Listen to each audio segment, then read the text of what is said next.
Alors nous à l'accueil des anecdotes, on en a quelques-unes. Moi je me souviens notamment d'un Australien qui avait visité des dizaines de musées Première Guerre dans tout le monde entier et qui en sortant du musée nous a dit que c'était le plus beau du monde. Donc c'était la flatterie.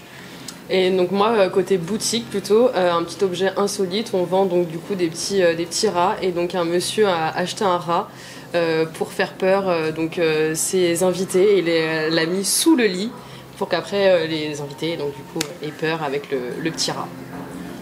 Après, plus personnellement, une petite anecdote.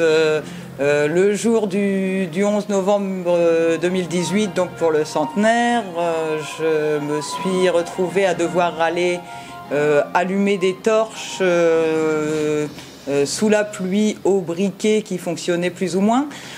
Et donc j'ai sillonné toutes les allées pour allumer toutes mes torches. Et à la dernière torche, je me retourne et je m'aperçois que les gardiens sont en train d'éteindre toutes mes torches qui, avec le vent, sont ramenées vers les sacs des visiteurs et risquent d'embraser les visiteurs.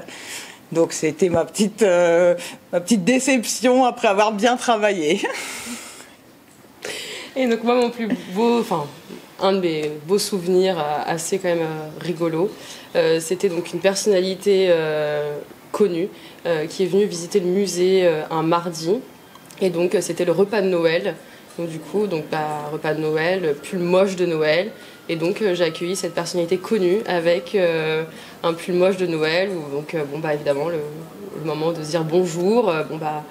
Un petit sourire, hein, parce que quelle probabilité de chance pour que j'accueille une personnalité relativement connue avec un pull moche de Noël à expliquer donc l'accueil, la boutique, à lui vendre des ouvrages, etc.